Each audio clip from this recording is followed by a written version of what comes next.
Hello, everyone, and welcome back to another wonderful episode. Unfortunately, I don't have any guests here with me today.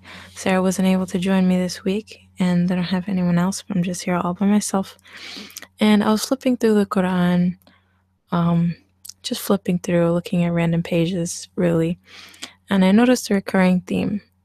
So I wanted to take a look at that because it was so beautiful and inspiring.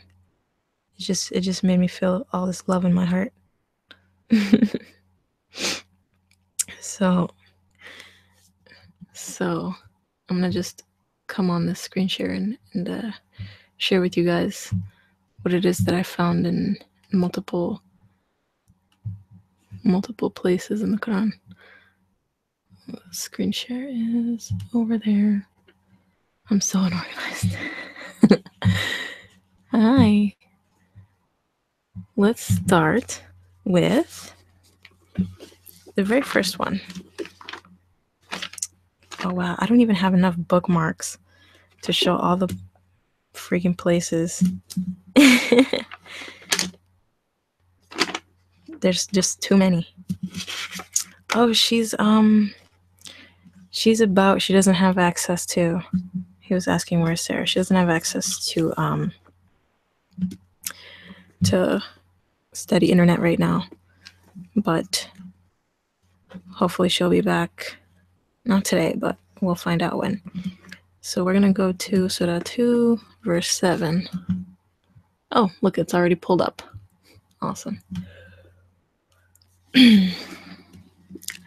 Allah has set a seal on their hearts and on their hearings. Of course, we're talking about the kafirs. And on their eyes, there's a covering. Yeah, there's a covering on my eyes. I'm like blindfolded. We're all blindfolded, really. Theirs will be a great torment. Oh, wait, that's it? So he set a seal on our hearts, and our hearings, and our eyes, and we just get tormented. Like, that's it. That's all you need to know. That's good enough. Let's see. There are some hypocrites who say we believe in Allah on the last day, while in fact they believe not. Who says that? They're talking about like ex-Muslims in the closet who pretend to believe? That's scary. Or just anyone who says that, right, while they were getting persecuted and they had to lie about their faith. Basically, they're hypocrites and they're gonna get punished, of course. Shit, I'm all over the place. They think to deceive Allah. Yeah. So even though they don't believe, they're trying to trick a being that they don't believe in. I'm following so far. This makes perfect sense. They only deceive themselves. In their hearts is a disease of doubt and hypocrisy, and Allah has increased their disease. So far, it's not going well. He's already put a seal on our hearts and our hearings, covering over our eyes. He's increased our disease. A painful torment because we used to tell lies. He said, don't make mischief. They said, we're only peacemakers. We're the ones who make mischief. We're hypocrites automatically. I don't know how that equates to hypocrite, but it is. Shall we believe as the fool believes? So they're the fools.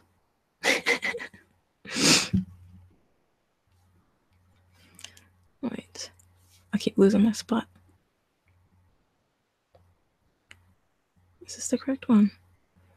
They know not. When they meet those who believe, they say we believe, but when they're alone with their shaitan, they say we were with you, we were just mocking. Allah mocks at them and gives them increase in their wrongdoings to wander blindly. So clearly he's spiteful. Allah is spiteful. Like, he gets really offended if you mock him. He's like, I'm gonna mock you back. I'm gonna increase your wrongdoings and make you wander blindly. So like, he clearly he's like vindictive, and he wants to like take revenge on people and purposely increase their sin.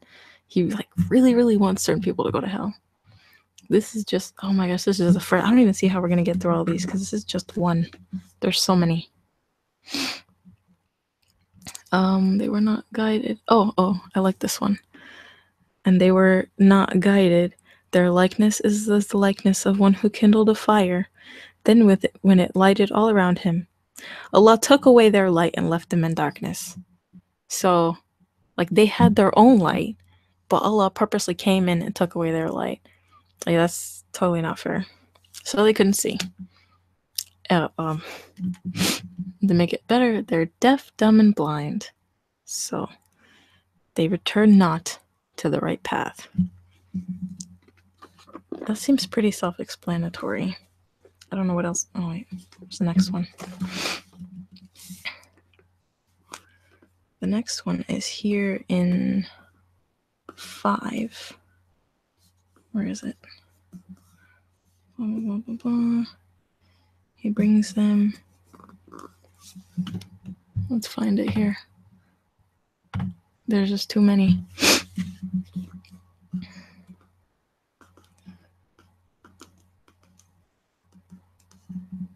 Jeez.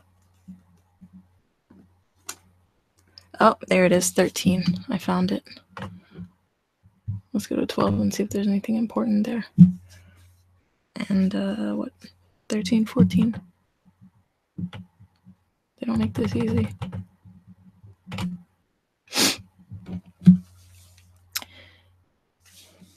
Indeed, Allah took the covenant from the children of Israel, and we appointed 12 leaders among them. He said, I am with you if you perform salah and give zakat and believe in messengers, honor and assist them, give a loan to Allah. I will expiate your sins and admit you to gardens under which rivers flow. If any of you after this disbelieved, he has gone astray from the straight path. Okay, I'm following so far. Makes sense. 13 is where it gets freaky. So because of their breach of their covenant, we cursed them and made their hearts grow hard. Again, like, he's purposely doing this shit.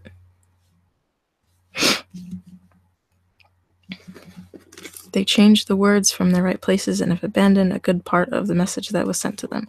That part's irrelevant. I just like the part where it says he made their hearts grow hard. I think it's in the Bible too, about how, God supposedly made the Pharaoh's heart grow hard. But it's such a recurring theme all throughout the Quran specifically. It's all over. Ooh, here's a good one. 1745. Let's go look at it. This is the one I was looking at earlier. This one is all over the place. How far do we go?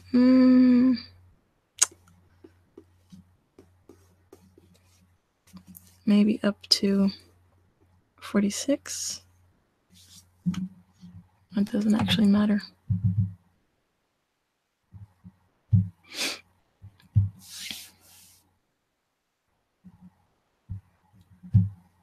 Yeah, there's nothing interesting in the next one after that. When you, Muhammad, recite the Quran, we put between you and those who believe not in the hereafter an invisible veil, or screen their hearts so they hear or understand it not. Are we seeing a pattern here? Are we seeing a recurring theme where Allah himself is specifically going out of his way to intervene in people's lives and interject these little, like, veils and masks and blindfolds and earmuffs over specific people that he's chosen to be, like, the people that he's gonna single out to harden their hearts and close them off from seeing the truth, which is hilarious because it's not even a good argument against some of the things that we would say, non-Muslims or ex-Muslims or anyone who has an argument against Islam. It's like, this is the rebuttal. Well, your heart is just hardened. You just have a blindfold, so you can't see the truth. That's not a good explanation at all, but it's okay.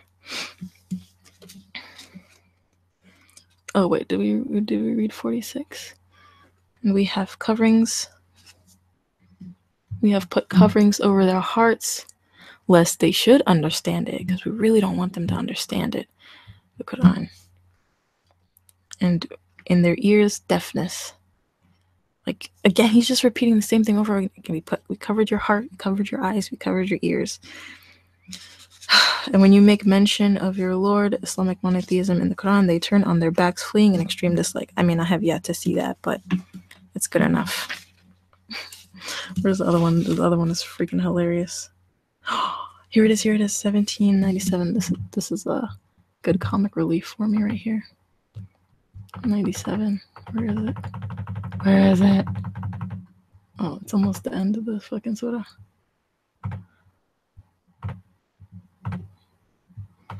This is awesome.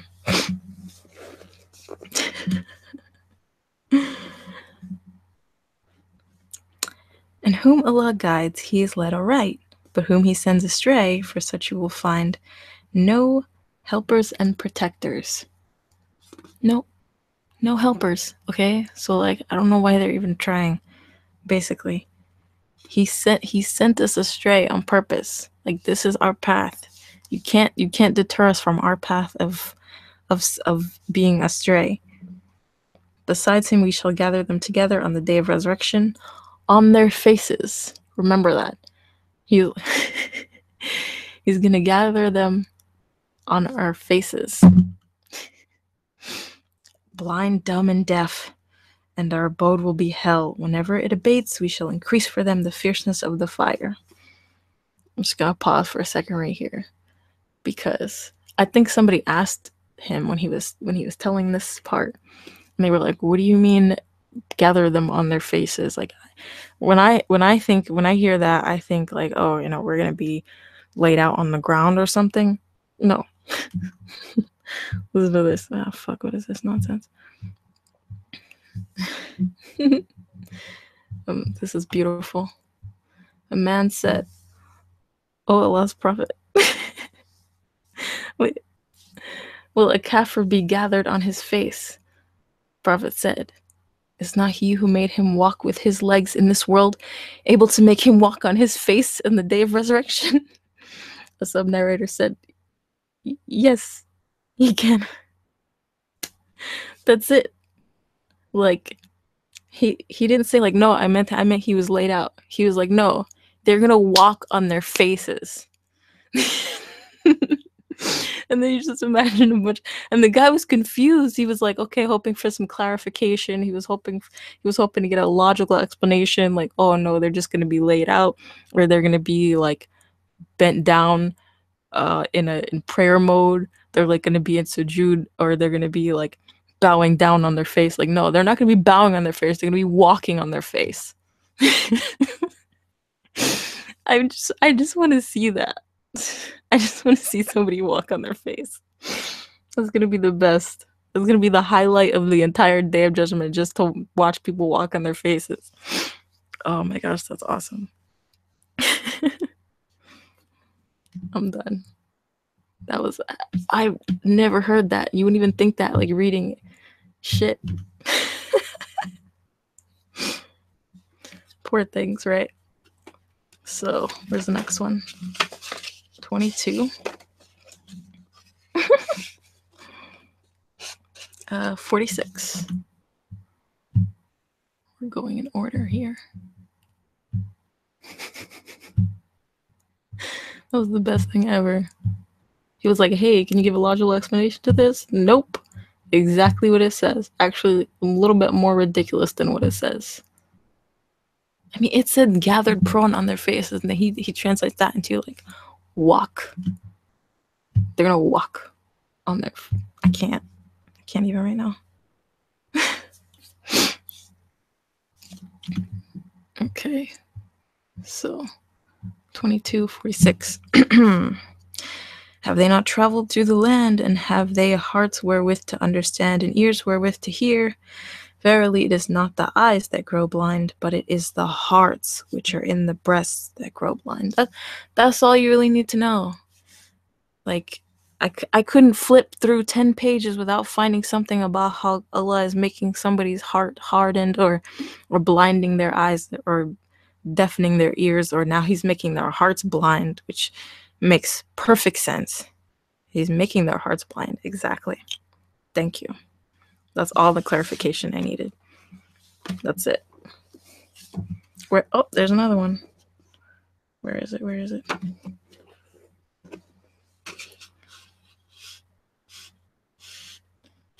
Those who dispute. Well, it's in 40. So let's get a head start. There's so fucking many of these things. Jeez.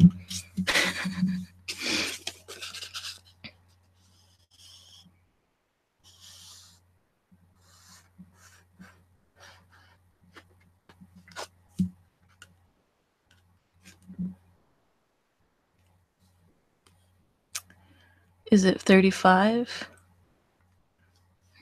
Well, let's start anyway. It might be 34.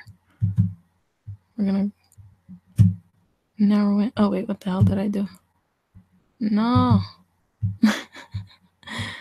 I did the wrong one. Shit. Let's see.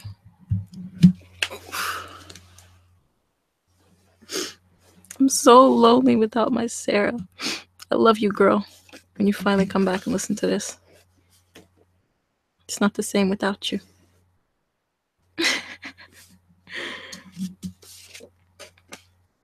Seal up. There it is. 35. I knew it was in here somewhere. Son of a bitch. Okay, well that's irrelevant then. Joseph came to you in times gone by with clear signs. But you cease not to doubt in that which he did bring to you till he died. You said no one will come after him. 35. There it is right there. Those who dispute about the ayah without any authority that has come to them. This is funny. Actually, I love this little shit in the parentheses. Ayah equals proofs, evidences, verses, lessons, signs, revelations, etc. Is it really all that though? Is it really? It's not just some vague poetry. Okay. Those who dispute about the ayah, evidence. Strong usage of the word evidence though. Verses, lessons, signs, revelations, without any authority that has come to them.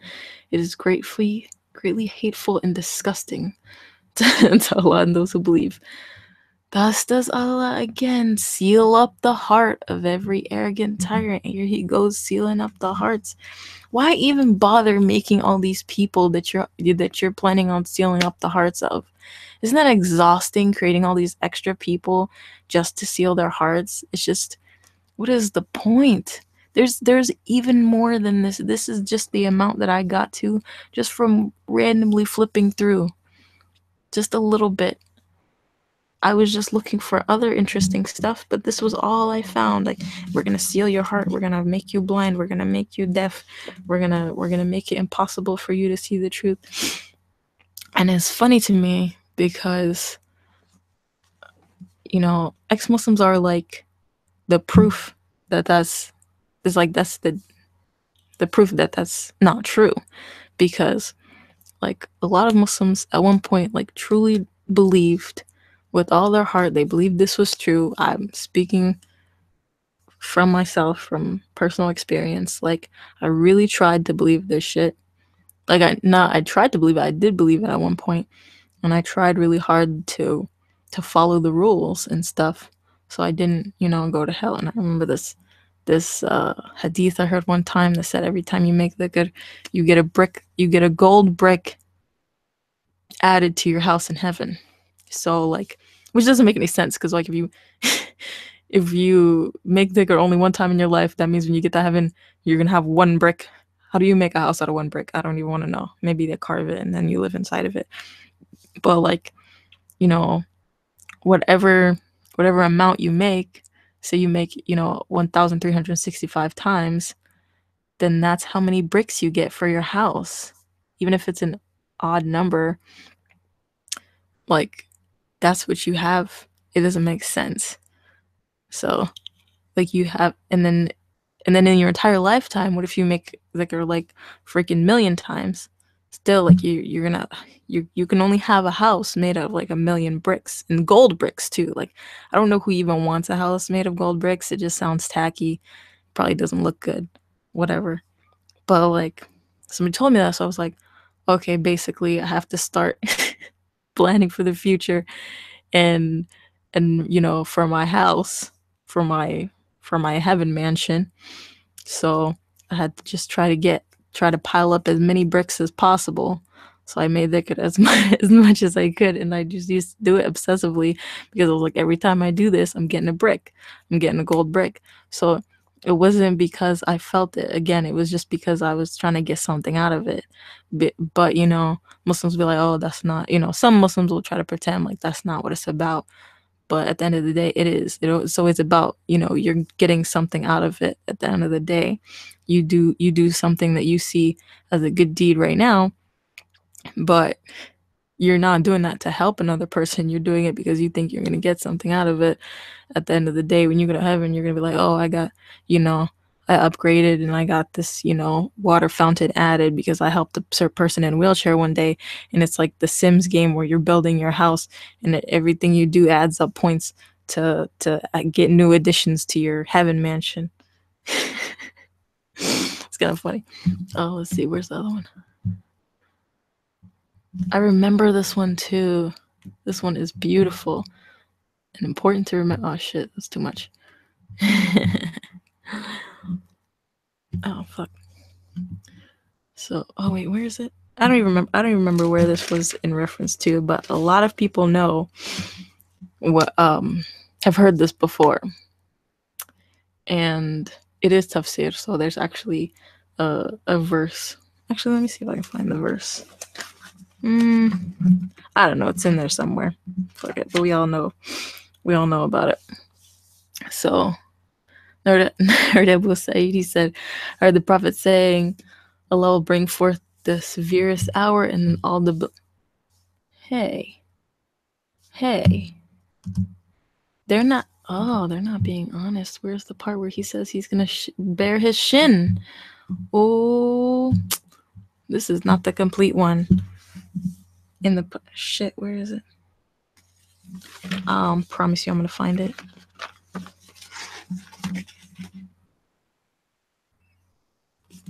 I can't. Oh well, I'll find it sometime. Then who will guide him? There are no helpers. I didn't even remember this one. 30:29, same thing. Those who do wrong follow their own lusts. Who will guide them? Who Allah has sent astray? There will be no helpers for them. Nope, no guidance. Don't even bother. Don't even try. I love it. Like, there's no point in Muslims doing dawah if we are just like blind and our hearts are, sealed and hardened and our hearts are blind and all this stuff. But back to this, I thought this was funny. He said, I heard the Prophet saying, Allah will bring forth the severest hour. All the believers, men and women, will prostrate themselves before him, but there will remain those who used to prostrate in the world for showing off and for gaining good reputation. So apparently there's some people who used to make salat, but not because they really meant it, like just because they were, they were just doing it for show. They didn't really mean it. They didn't really have the heart in it, whatever the case is.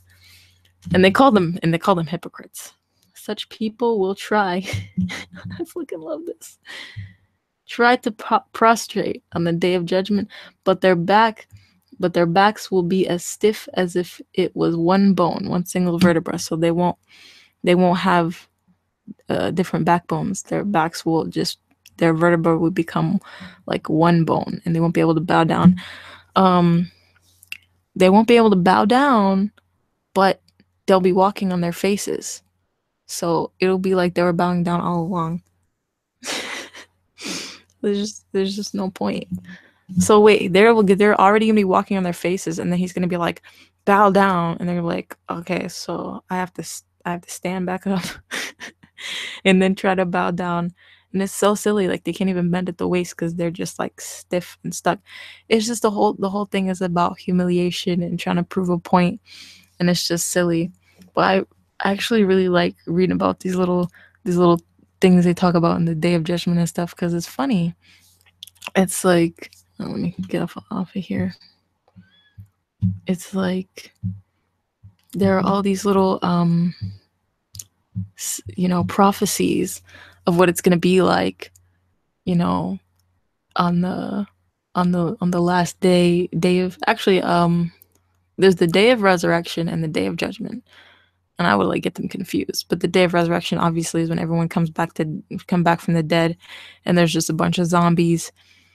And I read a recent one that said that basically the entire human body, the entire human body decomposes except for the tiniest bone of the coccyx, the tailbone is the only thing that stays intact, which we know is not true because if you ever get cremated, like everything is gonna be decomposed, and there's nothing special about the tailbone that keeps it from decomposing, but that's what it says for some reason.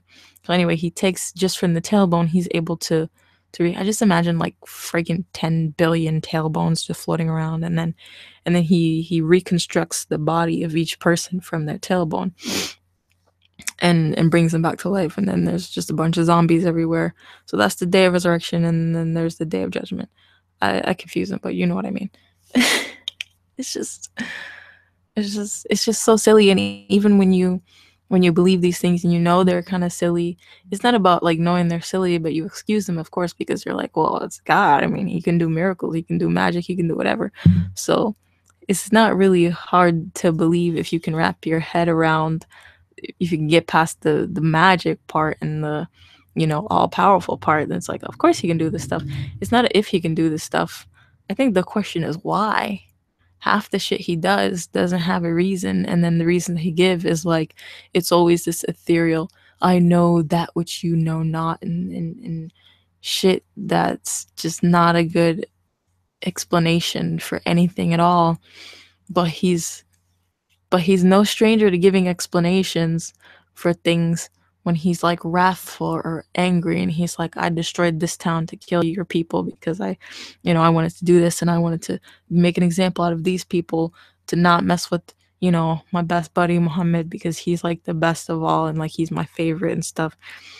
And people will say that like Ibrahim was the favorite, but that's clearly not true. The entire Quran is like basically tailored to Muhammad. All you have to do is flip through it and you can see that clearly. But I think I'm gonna stop here because it's so awkward talking by myself. I miss you, Sarah. I'm gonna say bye. Good night, all you lovely people. Bye. Bye.